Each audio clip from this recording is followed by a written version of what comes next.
गुलाबी नगरी जयपुर दुनिया भर में एक विशिष्ट पहचान रखती है। प्राचीन विरासत और इतिहास इसकी पहचान है।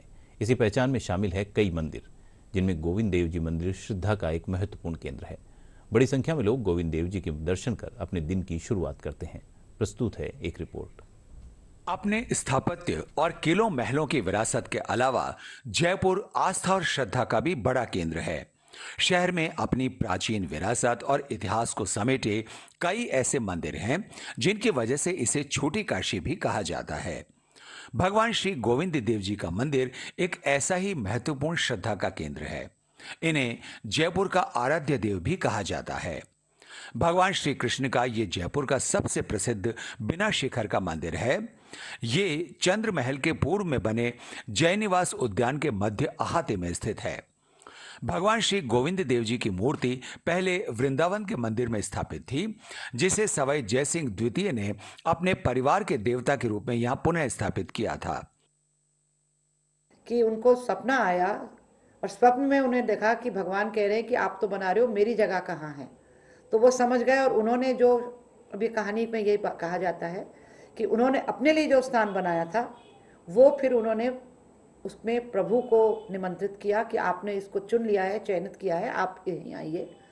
वो सूर्य महल था जो आज की तारीख में गोविंद देव जी का मंदिर कहलाता है। सारे ही जयपुर के राज परिवार की बहुत आस्था रही है गोविंद देव जी में। शिला माता में भी है, जमवाई माता में भी है, शिव जी में है, लेकिन ये एक विशेष लगाव इनका रहा है गोविंद देव जी के मूर्ति के साथ। राधा जी की जो मूर्ति यहाँ पर है वो भी वृंदावन से साथ ही आई, लेकिन उससे पहले वो मूर्ति ये माना जाता है और उस पर प्रमाण है, लिखित में है कि उड़ीसा के महाराजा ने ये मूर्ति भेजी थी क्योंकि उन्हें सपने में लक्ष्मी जी प्रकट हुई और उन्होंने कहा कि राधा को, मेरे रूप को वृंदावन भेजो।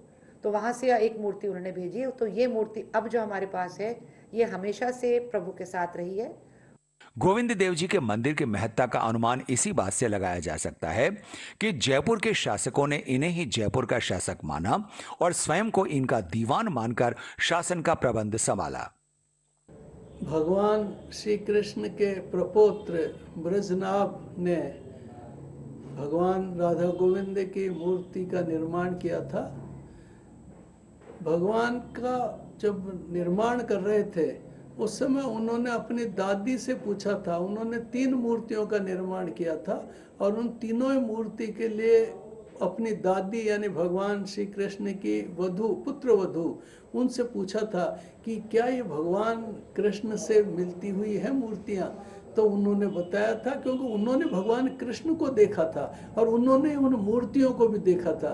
तो उन्होंने कहा कि ये जो गोपीनाथ की मूर्ति है इससे तो भगवान कृष्ण की छाती जैसी इसमें आभा लगती है और जो पैर हैं वो मदन मोहन जी की जो मूर्ति है वो पैर उससे लगते हैं और जो चेहरा है वो भगवान ये गोविंद देव जी की जो मूर्ति है उससे चेहरा मिलता है। इसलिए जो गोविंद देव जी की मूर्ति है वो पूर्णता की ओर है।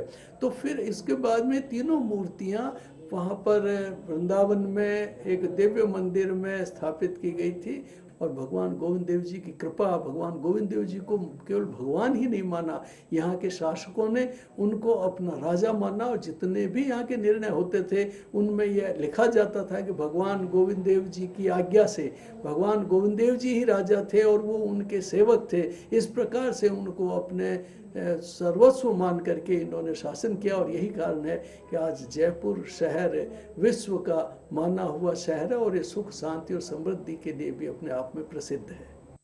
भगवान श्री गोविंद देव जी का यह मंदिर न केवल जयपुर के प्रसिद्ध पर्यटन स्थलों में शामिल है, बल्कि यहाँ के लाखों लोगों की श्रद्धा और आस्था का बड़ा केंद्र है।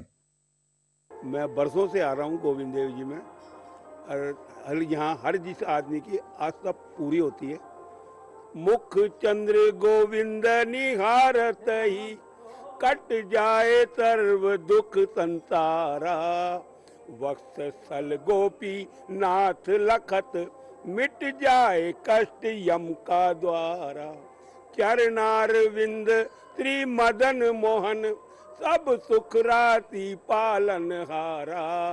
तीनों देवन के दर्शन से कह गंगदात हो निस्तारा। ये कोई गोविंद देव जी आज का नहीं है, बरसों पुराना गोविंद देव जी है। और हम गोविंद देव जी से बचपन से आ रहे हैं। जब से मेरी उम्र 10-12 साल की थी, मेरी दादी मेरे को लाती थी। जब से हम गोविंद देव जी के मंदिर में आ रहे हैं। हम पहले पुरानी की बस्ती में रहते थे, किराए के मकान में। अब हम ब्रह्मपुरी में रह रहे हैं और हमारी आस्था बहुत है गोविंद देव जी मंदिर में। और हमारे जो भी कार्य हुए हैं सब सिद्ध हुए हैं।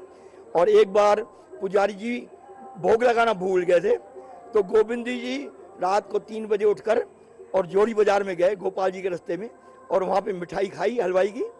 और हलवाई ने देखा ये मिठाई कहाँ गई, तो नौकरों से डांटने लग गया। दूसरे दिन गोविंद देव जी वही गए थे वहाँ पे, तो उसके पास पैसे तो थे नहीं, और अपनी पाजू उतार के उस दुकानदार के पास छोड़े आया था।